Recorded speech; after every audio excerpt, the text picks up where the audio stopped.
Boa noite aí, pessoal. Boa noite. Tudo bom?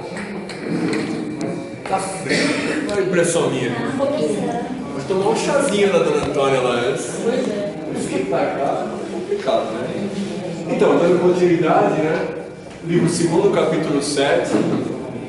Espero que todo mundo tenha lido antes o capítulo, porque hoje eu vou fazer pergunta valendo nota. E, assim, na verdade, as perguntas estão sempre colocadas lá, que é para se alguém tiver a curiosidade, seria muito bom se lesse antes, né? Que facilita o entendimento da palestra. Mas se alguém quiser fazer alguma pergunta antecipadamente ou durante a palestra, estamos juntos. Então vamos lá, Livro dos Espíritos, livro 2, capítulo 7, Retorno à Vida Corporal. Tem umas questões bem interessantes que a gente vai abordar. São 40 questões, a gente não vai conseguir abordar tudo. Então a gente vai abordar assim as principais, mas as secundárias também são muito importantes de saber. Então, se alguém não leu e quiser ler depois, seria interessante, né? Então vamos lá, vamos começar com o Prelúdio do Retorno. Bonito, né? O Prelúdio do Retorno. Que é aquela fase que antecipa a volta à encarnação, né? O sujeito está lá e a gente vai estudar isso e vai ver que não é tão legal assim. Então vamos lá. Os espíritos sabem a época em que reencarnarão? Eles apresentem como o cérebro sente o fogo de que se aproxima. Sabem que tem de retomar o corpo, como sabeis que tendes de morrer no dia, mas ignoram quando isso acontecerá. Então, isso aí é assim, pessoal. Existe muita similaridade entre nossa vida de encarnado e a desencarnado em muitos pontos. E assim, a gente vai ver que algumas dessas coisas vão se cruzar hoje, né? Então assim, olha lá, os espíritos sabem a época em que reencarnarão? Eles sabem que tem que reencarnar, mas não necessariamente eles sabem a data que tem que reencarnar.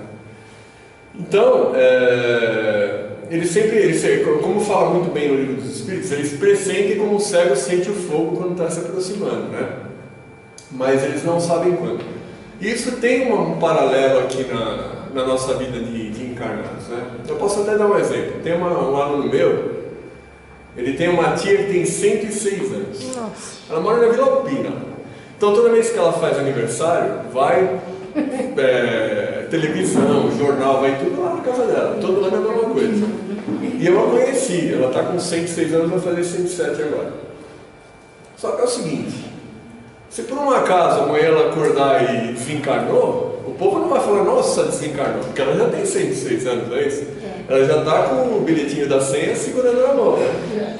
Então, existe uma possibilidade muito grande de ela desencarnar, que pessoas com 106 anos morrem. Mas assim, não se sabe a data que isso vai acontecer. A mesma coisa com a espiritualidade, né? Quando a gente está na espiritualidade, a gente sabe que vai ter que reencarnar uma hora, mas a gente não sabe quando.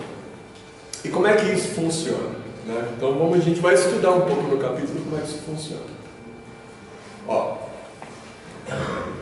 podemos antecipar ou retardar o momento da nossa reencarnação? Então, na verdade a gente pode sim. A gente pode antecipar, se o espírito que tiver muita vontade de reencarnar, através das preces dele, ele pode pedir esse adiantamento.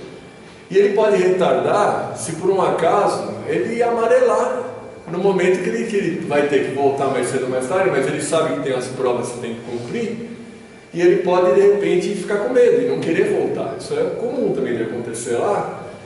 Então assim, ele pode retardar, pode adiantar, né? Mas obviamente isso tem todo um complexo, um monte de coisas que são relacionadas para poder ele fazer isso ou não. Tem muito a ver com o adiantamento dele, tem muito a ver com o merecimento, né? E a gente vai estudar um pouco dessas questões. Olha lá. Se a gente estiver feliz na erraticidade, a gente pode adiar a reencarnação? E agora em outro aspecto, né? Se a gente adiava antes por medo, existe a possibilidade de a gente adiar se a gente estiver feliz lá? Isso é uma questão que eu achei intrigante, mas é interessante. Porque assim, vamos fazer um exercício de raciocínio, né? Vamos fazer de conta que a gente desencarnou, mas a gente viveu a nossa vida direitinho, cumpriu lá nosso papel aqui na Terra, fazendo tudo que devia, ou pelo menos alguma parte do que tinha prometido, né? Não fez mal para ninguém, praticou o bem. Então a gente volta com a espiritualidade numa condição relativamente boa, não é isso? Então a gente voltou para lá.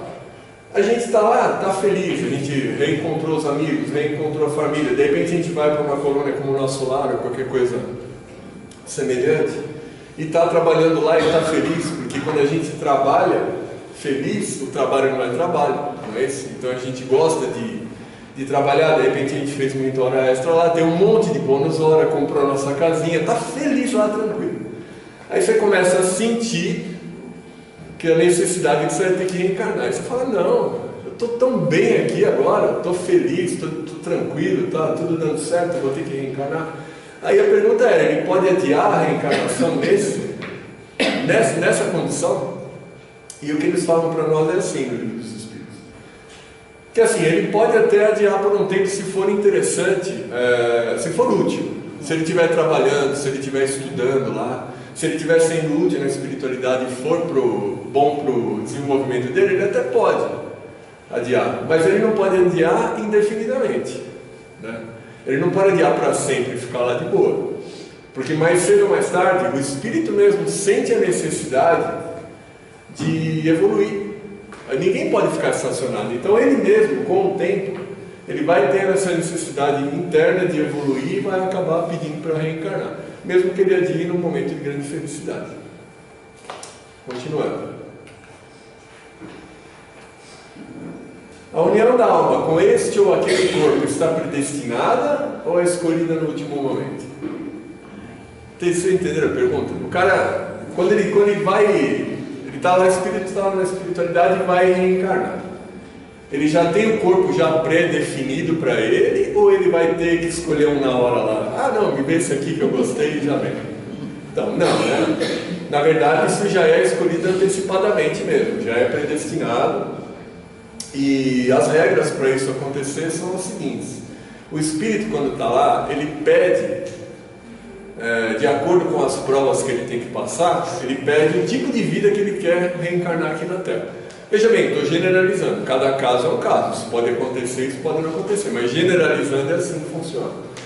Então ele está lá e ele, de repente, sabe que ele tem que cumprir determinadas provas, ele pede um determinado tipo de vida para poder cumprir essas provas. Aí Deus, que tudo sabe e tudo provê, ele, através dessa necessidade dele, é escolhido um corpo para que ele possa usufruir, sentir e usar esse corpo da melhor forma quando ele estiver aqui na Terra e não reencarnado, né? Então essa escolha é sempre antecipada, nunca é de um momento final. Outra. A gente pode escolher o corpo que a gente deseja? Então, na verdade é assim, pessoal, a gente pode pedir. A gente pode pedir. Mas se vai ser atendido ou não, aí isso vai depender do merecimento de cada um, né, e da necessidade de cada um. Porque, como é que funciona? A partir de uma determinada prova, que a gente precisa passar e sabe passar, de repente a gente pode pedir um corpo que tem algum determinado defeito físico, para a gente poder cumprir melhor aquela prova que a gente tem que passar, né? No meu caso, por exemplo, eu gosto muito de me usar aqui como exemplo, né? Vestir a carapuça. Certamente numa próxima encarnação, eu vou pedir para vir bem feio, porque nessa encarnação aqui a beleza está me atrapalhando demais. Então eu vou pedir certamente para vir bem feio. É uma brincadeira, né, pessoal? Mas certamente a pessoa pode pedir, mas se ela vai conseguir ou não, é uma outra história, é um outro tipo de situação, né? E a gente vai caminhando. Olha lá, mais uma pergunta. A união do espírito com determinado corpo pode ser imposta por Deus? O que vocês acham?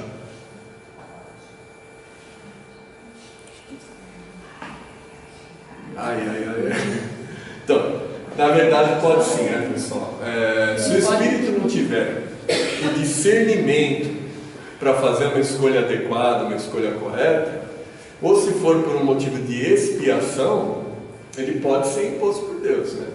Se o sujeito vai de repente pedir um corpo que não tem nada a ver com as provas que ele tem que passar e que não vai servir para nada, se ele não tiver esse discernimento, essa qualidade de de perceber isso, Deus pode sim impor um corpo para ele, ou se for por um motivo de expiação, aí ele vai ter que vir com aquele corpo, independente da sua vontade. Então pode ser imposto por Deus. Vamos lá, deixa eu me localizar aqui. Olha lá. Tudo isso a gente está falando do aspecto de quem está prestes a reencarnar, né? A pessoa está naquele limiar lá, não sabe se vem, se não vem, então ela passa por todos esses questionamentos. Olha lá. E se muitos espíritos quiserem encarnar em um mesmo corpo? Aí complicou, né? Todo mundo quer aquele corpo. E aí? Isso pode acontecer?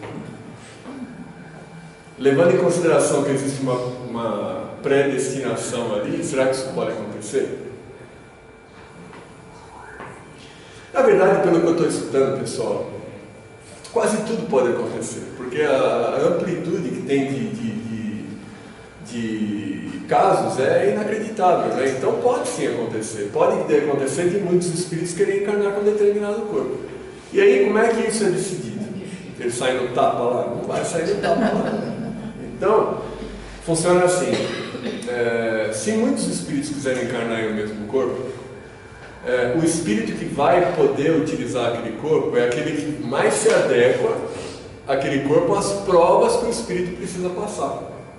Então, se o sujeito precisa ter um corpo exatamente como aquele para passar as provas que ele tem que passar, é exatamente esse corpo que vai ser destinado para ele. E um que não precisasse tanto já não vai poder. Então é uma questão de coerência, né? E quem decide isso, naturalmente Deus, né? Que tudo sabe, tudo vê e tudo provê. Então, é assim que as coisas funcionam. Você vê, a gente tem na espiritualidade uma certa liberdade para fazer as coisas, né? Para escolher, para pedir, né? Mas é aquela velha história de sempre. O que vai determinar o que a gente vai conseguir de melhor ou pior para a gente é o nosso próprio merecimento, né? Daí a importância de praticar o bem aqui, de fazer as coisas corretamente. Ela está morrendo de frio. Vamos lá. Essa é uma questão interessante, pessoal. Acho que é a mais interessante que eu achei do capítulo. O momento da encarnação é tão perturbador quanto o da morte? E aí? Alguém arrisca? Eu acho que sim. Você acha que sim? Porque é incerteza do que vai vir. De um lado e do outro. Exatamente, eu acho que não. Quem dá mais? Já temos 2 votos. Na verdade é assim, pessoal. Olha só que interessante isso, né? O momento da encarnação é muito pior do que o momento da morte e muito mais longo. Na verdade é terrível. Porque assim, como é que funciona? O sujeito, quando ele percebe que ele tem que começar a reencarnar, é exatamente aquilo que você falou. E aí, será que eu vou dar conta de fazer o que eu vou ter que fazer? Então ele começa a ficar inseguro, já começa a rolar uma insegurança. E ele entra literalmente no estado de perturbação, o espírito fica perturbado. Por quê? Porque o momento da encarnação é um momento de aprisionamento. A gente está livre lá e vai ter que aprisionar o nosso espírito num corpinho aqui. A gente vai ter limitações físicas, a gente vai ter uma série de problemas, a gente vai ter provas para cumprir. E não vai poder errar. E não vai poder errar? Poder errar não. Poder errar pode. Poder errar pode, mas não. Mas ele já está rindo de novo, para corrigir alguma coisa. Exatamente. Então, é um momento de grande perturbação, né? E é muito, muito ruim mesmo. Bom, o Chico já falava isso, né? Por outro lado, quando a gente desencarna, é um momento de libertação. A gente está saindo de um aprisionamento, a gente está saindo de um corpo que está prendendo a gente aqui e está indo para a espiritualidade, numa boa. Claro, desde que a gente tenha cumprido pelo menos uma partezinha aqui, tenha sido uma boa pessoa e tudo mais. Se a gente fez por merecer, a gente vai se livrar de um corpo que está prendendo a gente e vai encontrar lá os nossos amigos da espiritualidade, a nossa família, os entes queridos que já foram. A gente vai viver lá muito bem, a gente vai ter trabalho, a gente vai ter, não vai ter essas limitações físicas de saúde e tudo mais. Então, na verdade, desencarnar é muito bom, né? E olha que legal, se encarnar é uma coisa tão ruim, né? e desencarnar é ok, nessa vida aqui, nessa encarnação nossa, a gente já passou pelo pior, não é? Porque agora a gente está livre, a gente já, quer dizer, a gente vai ficar livre, a gente está preso e vai ficar livre. Então, o pior já passou. A gente só vai ter, se a gente cumprir nosso papel aqui bonitinho, uma possibilidade de felicidade muito grande no futuro, né? Então é muito bom. Dá até vontade um pouco de morrer um pouquinho, não é não? Da gente morrer um pouquinho. Você vai lá já tranquilo, você sabe. Você já vai tranquilo. É que a gente sabe, pessoal, é que a gente deve tentar falando isso também. A gente sabe que, quando a gente estuda, que é muito mais tranquilo desencarnar do que encarnar e tudo mais. A gente vai estudar isso um pouquinho mais para frente agora, esse procedimento. Mas você não acha que desencarnar, você está falando que é fácil, desde que você já tenha um entendimento sobre isso? Sim, não, claro. É bem claro. complicado. Não, claro, porque assim, aliás, tem várias questõezinhas que a gente pode estar falando a respeito, né? Falando sobre o que você está dizendo, né? A gente outro dia recebeu lá na desobsessão, se eu falei isso aqui, eu não falei isso aqui. Se eu falei, vocês me falam se eu falei. Mas a gente recebeu lá um irmão na desobsessão, que ele veio muito perturbado pelo seguinte motivo. Ele chegou lá reclamando e muito triste, porque tinham prometido para ele que quando ele morresse, ele ia encontrar Deus. E ele não tinha encontrado. Então ele estava perdido. Ele falou, mas onde está Deus que eu não estou encontrando? Por que eu estou aqui? O que está acontecendo? Olha aí. Então, certamente ele era de uma religião que professava isso, né? Agora, quando a pessoa se dá conta, ela tendo essa crença tão arraigada das coisas que falaram para ela a vida inteira, ela chega num determinado momento lá e vê que é diferente, aí existe uma perturbação, como você disse, né? Até o Paulo falou isso aqui há 2 ou 3 palestras, daquele livro do André Luiz, que tem lá aqueles salões gigantescos, com um monte de camas das pessoas que ficam literalmente dormindo lá porque não conseguiriam lidar com essa realidade. Até eles conseguirem despertar para essa realidade leva um bom tempo, né? Por isso que a verdade liberta, por isso que é bom estudar, por isso que a gente tem que ler o livro antes, não é isso? Então essas coisas são importantes, né? Você já vai saber onde você está acordando, né? Não é? Ó, a gente que estuda aqui, não é? Se a gente acordou amanhã e você viu que tem alguma coisa errada, você aí tá meio esquisito. Eu até falei isso aqui já, mas eu vou até repetir. Do sujeito acordar de manhã, cumprimenta as pessoas, ninguém cumprimenta, né?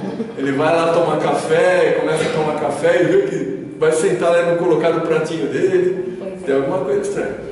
De repente você desencarnou, você não está mais aí. Agora a gente que tem o entendimento, você começou a sacar que tem alguma coisa diferente, você já vai correr atrás. Vou me ligar aqui, eu não devo estar mais encarnado. Deixa eu pedir ajuda, deixa eu me localizar. Não é isso? Que não é assim que funciona.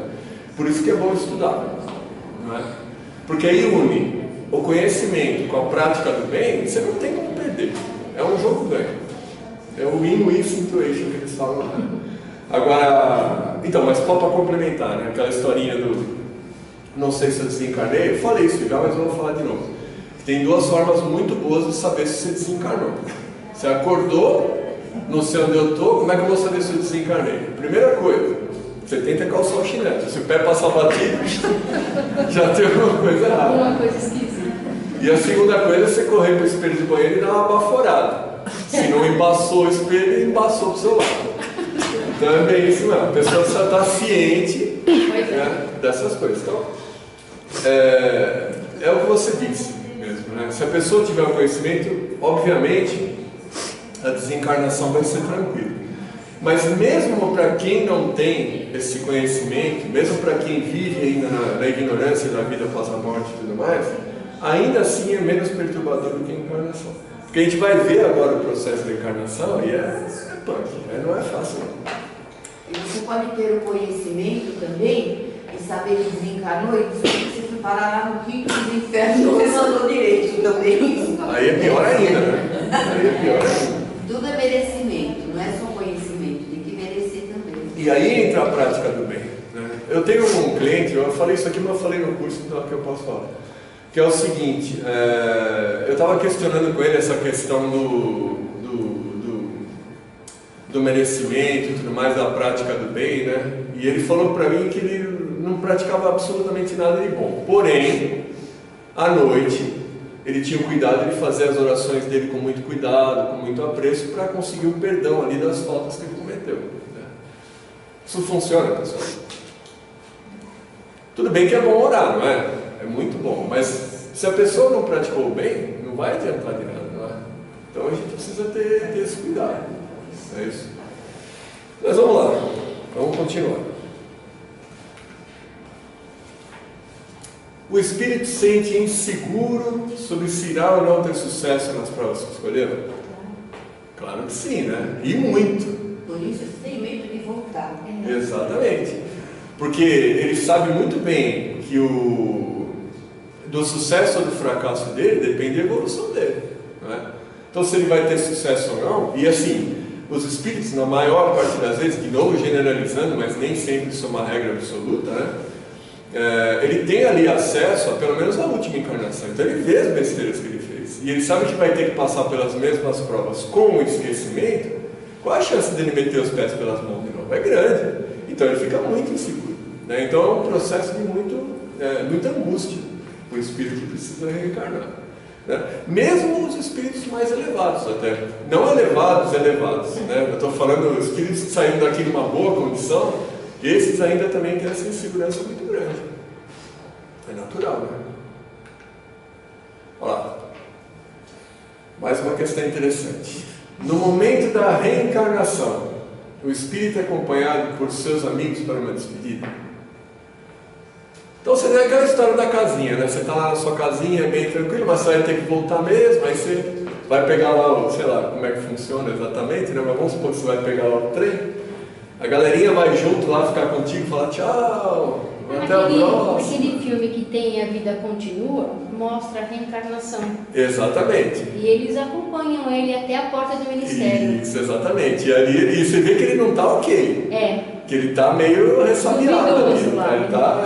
Então, ele retrata mas os muito familiares que aí estão acompanham ele. Exatamente. Então, mas o que determina isso? É a evolução do mundo que a pessoa está, a esfera que a pessoa está. Se a pessoa tiver já numa esfera mais elevada na espiritualidade, num mundo um pouquinho mais feliz, ela vai ter sim o acompanhamento dos seus amigos, dos seus familiares, inclusive que vão dar força para ela, né, que vão poder estar participando com ela ali, incentivando ela para que ela não se sinta tão preocupada com a encarnação que ela vai ter que ter, né? Então existe sim esse acompanhamento dos espíritos, inclusive depois durante a vida, porque esses espíritos, se a pessoa tivesse merecimento, vier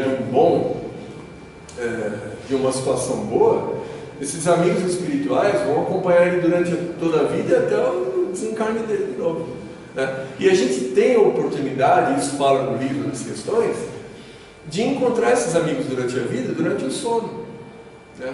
Muitas vezes a gente não sonha com alguém que a gente conhecia, ou com alguém e a gente acorda até emocionado, não é isso? Então, olha aí, são esses amigos que a gente tem lá, né? Até o mentor, às vezes, da gente mesmo, acompanhou a gente nesse processo e está aqui com a gente agora. Todo mundo tem o seu, entre aspas, anjo da guarda, né? Tem o seu guia, tem o seu mentor. O desapego daqui para lá é bem maior do que o de lá para cá. Então, é maior o desapego daqui para lá, mas existe também essa coisa de querer ficar lá porque está bom, né? Tá bom. Mas as pessoas sentem a necessidade de evoluir. Mas o desapego da matéria é muito ruim, porque a gente sabendo disso tudo, ninguém quer morrer. Eu não quero morrer, né? A gente evita ao máximo, não é isso? Porque existe um apego muito grande à vida mesmo. Mesmo a gente tendo essa coisa. O Chico tinha medo de morrer, que ele falava, né? Que preservação da vida é um instinto natural em todas as criaturas vivas, sem exceção. Sem dúvida. Então, olha lá, vamos falar um pouco agora, pessoal, do momento que a coisa começou, porque até agora a gente estava falando, o espírito vai encarnar mesmo, então agora é o momento. A gente vai falar desse períodozinho que é da união da alma com o corpo. Aí a pergunta inicial diz aqui Kardec, que momento a alma se une ao corpo? A união começa na concepção, mas só se completa no momento do nascimento. Desde o instante da concepção, o espírito designado para habitar certo corpo, a este se liga por um laço fluídico, que cada vez mais se vai apertando até o instante em que a criança vê a luz, o O grito que então escapa de seus lábios anuncia que ela se conta no número dos vivos e dos servos de Deus. Então isso responde a pergunta, né? Porque a gente vê às vezes esses questionamentos, né? O feto que está lá no corpo da mãe já tem alma, não é isso? Então, essa é uma questão bem interessante. Olha só como é que funciona a coisa de uma forma generalizada. A união da alma com o corpo é na fecundação. O espermatozoide fecundou o óvulo, já está a alma no corpo. Só que não está no corpo encarnado. Como é que funciona? O espírito, nesse procedimento, a partir da fecundação, ele entra num estado de perturbação. Ele já estava vindo no estado de perturbação porque ele já sabia que tinha que reencarnar. Mas a partir desse momento, ele entra num estado de perturbação muito maior. Então, por quê? Porque aos poucos ele vai perdendo a consciência, ele vai perdendo a memória, não é isso? Porque ele tem que ter um esquecimento da vida passada. Então, ele entra num estado como se fosse um estado de sono. E ele fica assim, ele não está no feto especificamente, mas ele está ligado por um cordão ao lado da mãe ali e vai permanecer nos 9 meses ao lado dela cada vez, estreitando mais esse laço. Quando a criança realmente nascer, ali é que realmente a alma se une ao corpo de uma forma definitiva. Definitiva entre aspas, porque por 7 anos ainda, a criança não está totalmente encarnada. Ainda existe uma série de influências. Mas a gente considera como um momento da alma do espírito realmente encarnado quando a criança nasce, né? Mas até então não. Agora imagina, olha a nossa responsabilidade aí, de uma família que tem alguém que está grávida. Se você sabe que o espírito está num momento de fragilidade, ao lado do corpo da mãe, né? E não existem famílias onde existe briga o tempo todo, onde existe ofensa, onde a mãe às vezes rejeita o filho em pensamento, ele está lá do lado, está fragilizado. E aí? Então aquela história do pai vir, mexer na barriga da mãe e conversar, aquilo é verdadeiro, aquilo lá passa carinho para o espírito que está numa situação tão fragilizada, né? E quando ele finalmente nasce, aí ele está finalmente encarnado, né? Como a gente costuma dizer. Oi? No caso, por exemplo, de fetos que não chegam a nascer, né? Que morrem ainda na barriga da mãe, isso não seria também uma forma de espiar alguma coisa? Sim. Mas aí como que fica se a alma ainda não juntou com o corpo físico? Então, a gente até vai falar disso, mas eu vou adiantar é que é justamente isso agora, ó. O espírito pode renunciar a tomar o corpo que lhe foi designado, porque é justamente isso. Ele está ali preso por um cordão fluídico muito frágil, né, que pode se romper a qualquer momento. Se por um acaso o espírito, na hora H, quando ele está nesse processo dos 9 meses, principalmente no começo, ele sentir que ele está se acovardando, que ele não quer mais passar por aquelas provas, ele, por vontade própria, ele pode romper esse laço. E aí existe o aborto, como é o que você está falando, não é? Basicamente. Seja ou um aborto provocado, ou um aborto espontâneo, ou uma causa de malformação. Então, mas aí, exatamente, a gente vai chegar lá. Cada caso porque é o que vai ser são 3 dito aqui. situações diferentes, você falou. Na verdade, tem até mais situações, porque às vezes o espírito está ok para nascer, mas a mãe não quer. Só o pensamento dela, às vezes, é o suficiente para romper esse fluido. E aí a criança não precisasse quis. só desse instante para vir mesmo e ter que voltar, coisa rápida. Também tem isso, mas olha só, quer ver? Eu acho que é o próximo aqui, ó, é exatamente isso, ó. Que utilidade pode ter para o espírito uma encarnação em um corpo que morre poucos dias depois de nascer? Isso levando em consideração que chegou a nascer e morreu, né? Mas é basicamente isso que a gente está conversando aqui. Para o espírito não tem utilidade quase nenhuma, né? É muito raro essa coisa de ele precisar viver mais 1 ou 2 dias, né? A coisa não funciona muito bem assim. Na maioria esmagadora das vezes é uma prova dos pais. William, e se por acaso esse feto foi fruto de uma violência, de um estupro? Ele já não vai ter o carinho da mãe, do pai. Ele vai ter a rejeição da mãe. Como fica isso pro feto? Existem muitas variantes aí, né? Existem as provas pela qual ele tem que passar, existem as provas pela qual a mãe tem que passar, não é isso? No caso, o estuprador, ele é um instrumento, que para o mal acontecer tem que ter um instrumento, né? Porque a gente ainda vive num mundo onde o mal prevalece, não é isso? Num mundo de provas e expiações. Agora, trazendo a tua questão, né? Num caso desse, de um estupro, por exemplo, ele vai ter que lidar com isso da melhor forma. A rejeição pode acontecer da mãe, mas por que a gente nasce bebê? Por que a gente nasce daquela forma? Por que a gente chora quando nasce? Porque é justamente para despertar na mãe o instinto de cuidar do filho. Porque num caso, por exemplo, como esse, isso a gente vê acontecer muito, né? Que a mãe leva a gestação até o final e tem o filho. Mesmo que ela não queira, quantas mães que querem fazer ali a barriga de aluguel e vão vender o filho e quando nasce ela não quer mais? Porque a criança, o bebê, ele cativa a mãe. Então por isso que a gente nasce com essa fragilidade tão grande, essa necessidade tão grande de Tudo tem cuidado. explicação.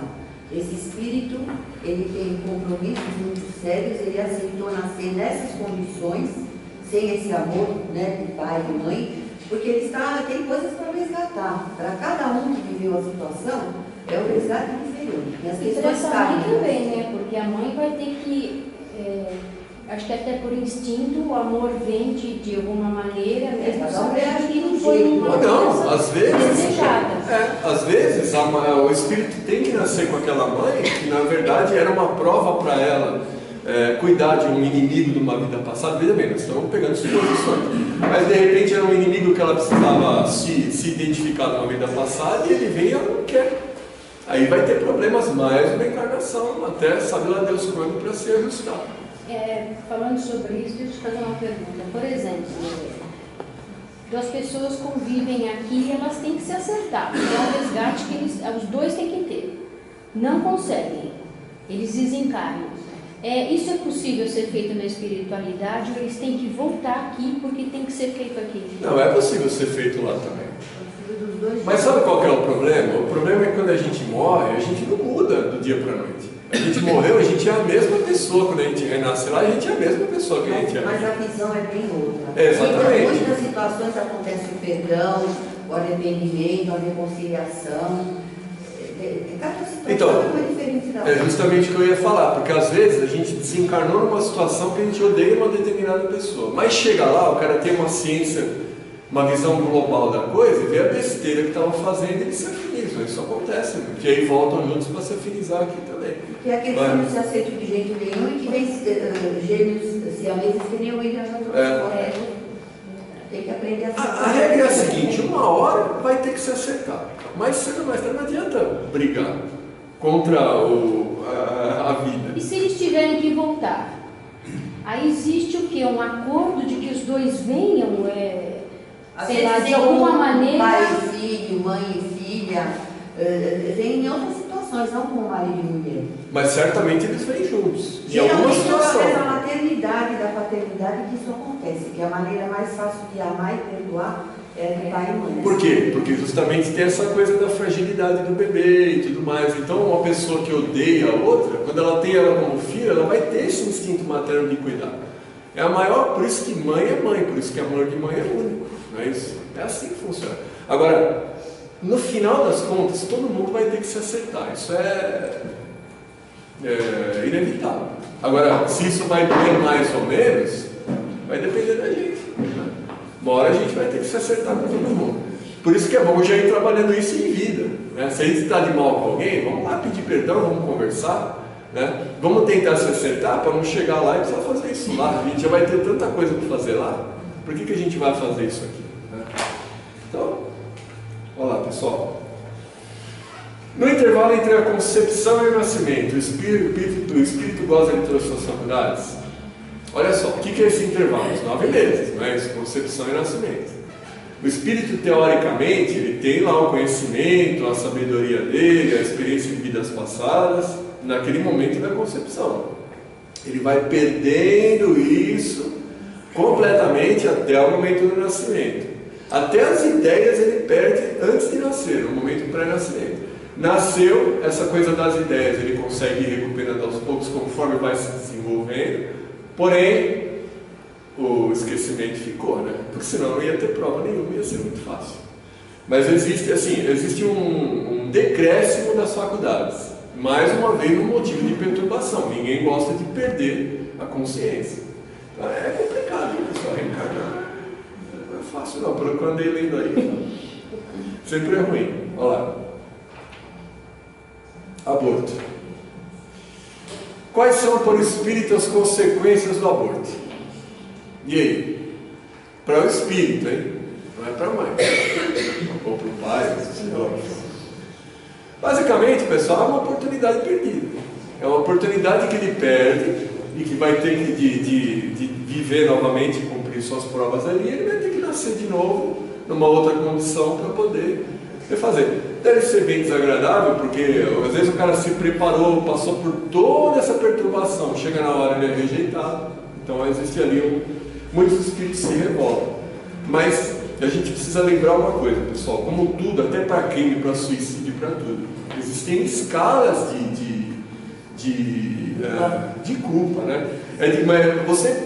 Uma pessoa que faz um aborto e não tinha o conhecimento que existia uma vida após a morte, não tinha o conhecimento desse comprometimento, obviamente a culpa dessa pessoa é muito menor do que a pessoa que sabe disso e pratica o aborto, né?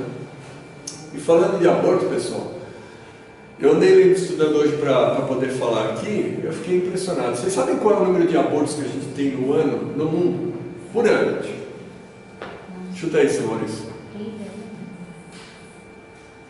Por ano, no mundo, tem 45 milhões de abortos. 45 milhões. Isso é 1/4 do nosso Brasil aqui. 1/4 do Brasil é abortado por ano. É muita gente. É muita gente.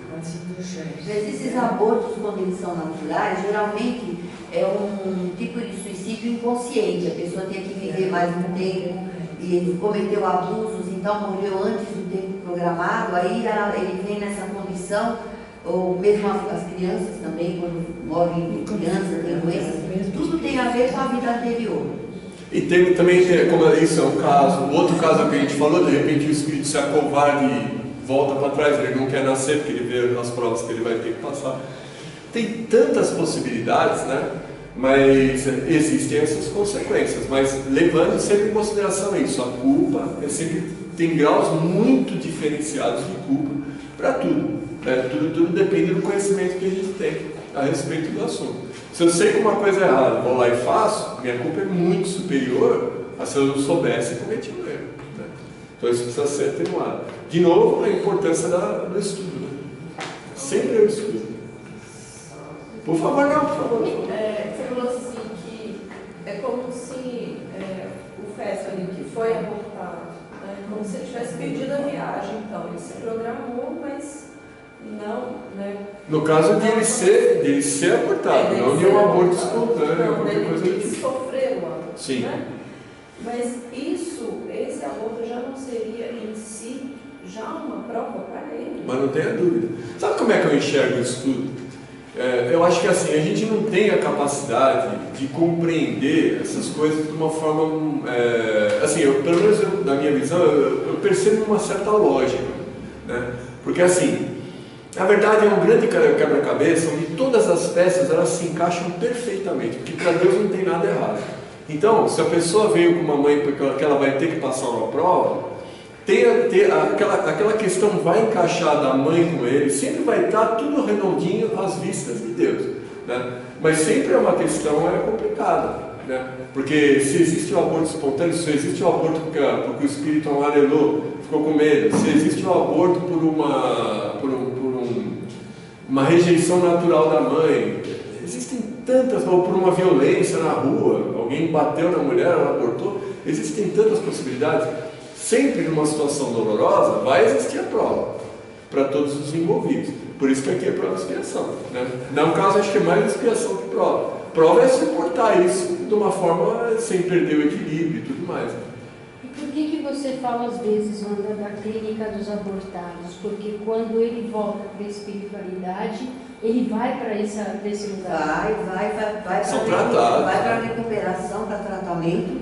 E aqueles que são rejeitados pela mãe e que tinham a oportunidade de fazer um plano de vida, eles se revoltam. Então, eles acabam, às vezes, sendo obsessores dessa mãe. Então, eu vou falar um pouco disso na semana que vem. E ele pode voltar como filho dessa mãe novamente? Lógico. Provavelmente o filho, muitas o pai, vezes uma mulher engravida, sofre um aborto natural, engravida de novo, sofre outro aborto natural. É o mesmo espírito que acaba por fim voltando, porque ela praticou abortos no passado, ela tem que sofrer essa dor para quando o filho realmente nascer, ela ter o merecimento e cuidar como filho. Ó, eu vou contar um caso Tem aqui. explicação.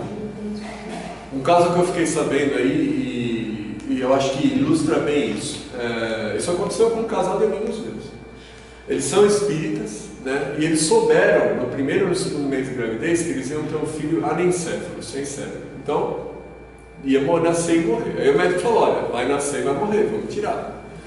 E aí o pai e a mãe ficaram assim, porque eles eram espíritas, falaram: deixa a gente pensar primeiro e a gente fala. Aí eles voltaram ao médico e falaram: olha, a gente decidiu por manter a gravidez. Mesmo, aí o médico falou: mas vai ter um risco para você, para a sua saúde, é uma criança que vai nascer e vai morrer no mesmo dia. Ele falou: não importa, a gente vai bancar isso. E teve lá a gestação, a criança nasceu e morreu imediatamente, né? E eles levaram aquilo dentro da dor possível numa boa. Depois de uns 3 ou 4 anos, eles receberam no centro espírita uma psicografia de uma criança. Quando eles leram, era desta criança vindo agradecer. Olha isso que você tinha falado. Que era um momento de expiação dela, que ela precisava passar por esse processo, e esse nascimento e essa morte assim, e que eles proporcionaram para ela essa possibilidade. E ele falando na psicografia que em menos de um ano ele ia voltar como filhos deles de novo. Em 2 meses a mulher estava grávida. Então olha aí. Como é que a gente pode lidar com isso se não é uma forma absolutamente perfeita das coisas se acertarem? Né? Então assim, a gente tem a faca e o queijo na mão, que é o que a gente vai fazer com a responsabilidade que a gente tem. Olha lá. No caso da vida da mãe estar em perigo pelo nascimento da criança, há crime em sacrificar a criança para salvar a mãe? Veja bem, isso está no livro dos Espíritos. E aí? Ou seja, se a criança nascer, a mãe pode morrer. Existe um crime em sacrificar a criança para poupar a mãe? Mas esse caso que você falou exatamente se encaixa Sim, aí. porque ela correu risco. Ela decidiu correr o ela risco. não quis aceitar. Exatamente. Mas pelo livro dos Espíritos, neste caso, especificamente nesse tipo de caso, é preferível que a criança, que é uma vida que ainda não está completa, se perca ao invés de uma vida que já está completa. Então existe uma absolvição ali da culpa, né? Mas tem gente que banca. E aí? E deu certo. Tem outra coisa também que às vezes acontece. Não é comum, mas acontece. A mãe vai dar à luz, ela morre e a criança sobrevive. Então, é mais, sabe lá Deus quantas milhões de possibilidades existem, quantas variantes existem nesse mesmo assunto, né?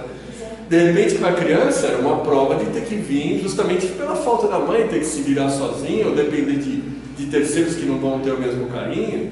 E essa mãe tem um compromisso muito grande com esse espírito que ela se dispôs a ter o filho e morrer por ele. Porque tudo tem explicação. A doutrina espírita, ela não tem utopia em nada, ela é esclarecedora. É só a gente buscar a resposta nos livros que a gente busca. A gente precisa ter em mente que a gente tem o livre-arbítrio. As possibilidades são inúmeras. A gente recebe ali um leque de cartas gigante. A gente vai ter que escolher uma. Só que a gente tem que escolher sabiamente. Porque toda escolha que a gente faz na vida gera uma consequência. Boa ou ruim. Isso é uma coisa da vida. Então, vai de cada um. Quanto mais a gente estiver preparado, menos chance de a gente fazer besteira. Mas daí, normalmente, é os estudos. É assim que funciona, né? Olha lá, pessoal. Estamos acabando, hein? Faculdades morais e intelectuais. Opa. Qual a origem das qualidades morais boas ou más do homem? São as do espírito nele encarnado. Quanto mais puro é o espírito, mais o homem é propenso ao bem. De novo a gente cai nessa questão aí que a gente está falando das provas que as pessoas têm que passar. Quanto mais puro o espírito, mais o homem que encarnar aquele espírito vai ser propenso ao bem. E o inverso também é válido. Quanto mais imperfeito for o espírito, porque não existe espírito ruim, existe espírito imperfeito. Todo mundo está em evolução, não existe ninguém mau. O mal é a ausência do bem até que ele apareça. Então todo mundo está evoluindo, mas um espírito imperfeito vai tender também a ser um homem propenso para praticar o mal. Agora, qual é a necessidade disso acontecer? De repente uma pessoa tem que ter um filho que tem uma propensão a praticar o mal justamente para poder auxiliar aquela pessoa para mudar esse aspecto. Se ele de repente fez um mal para ela, a gente não sabe. Mas é assim que as coisas funcionam, né? Cada caso é um caso. Está sempre tudo certo. Agora, a gente tem que ter essa consciência. Mas não é interessante?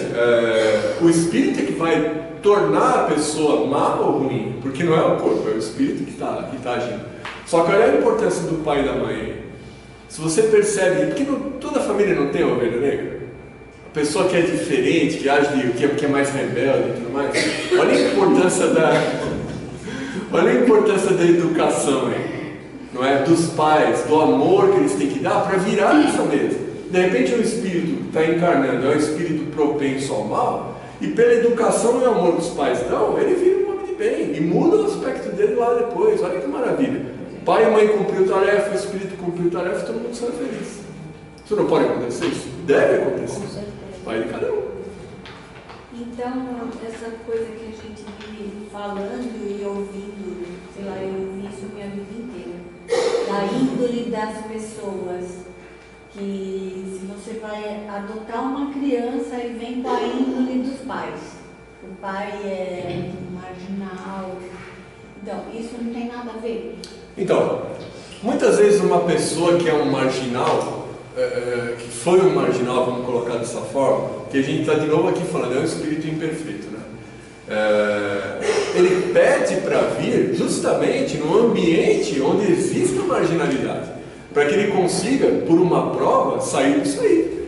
Porque senão qual que é a vantagem de ele vir cadê a prova se ele que era um espírito imperfeito, nascer numa família onde está tudo certinho, tudo bonitinho, e ele vai ter uma possibilidade muito grande de se recuperar ali. De repente, ele precisa vir numa família ruim para ele conseguir se despontar. É uma prova que ele tem que passar, não é? Então, é o que você falou, né?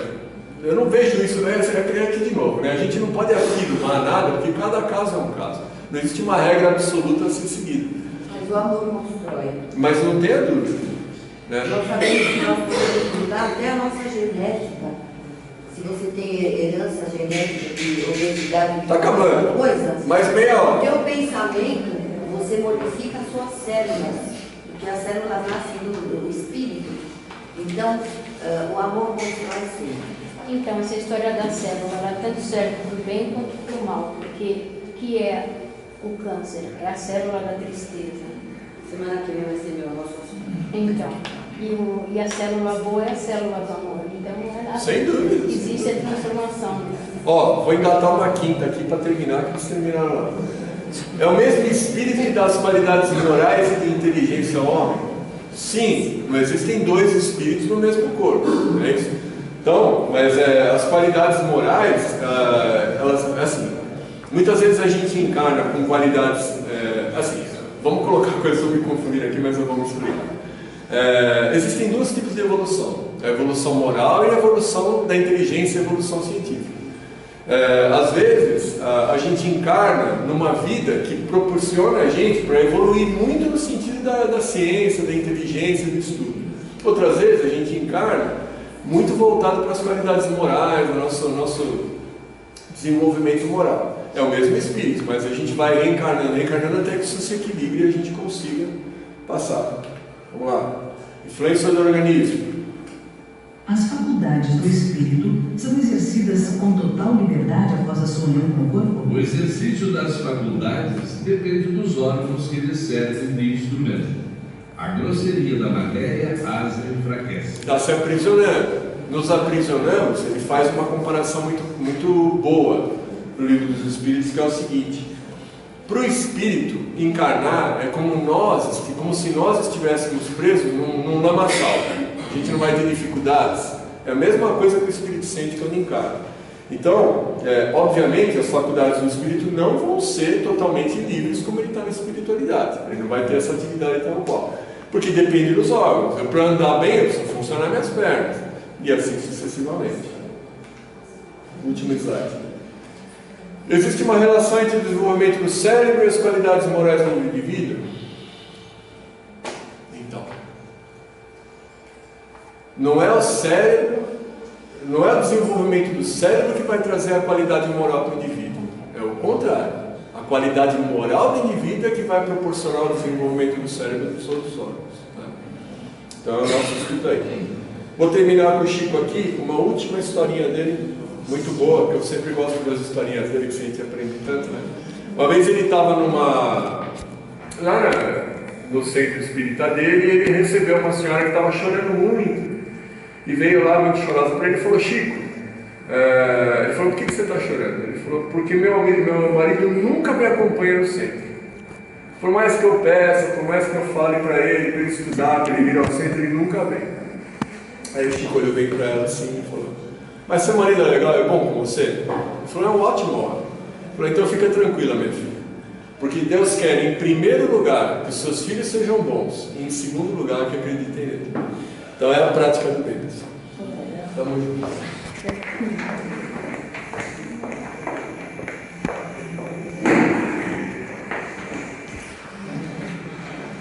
Agora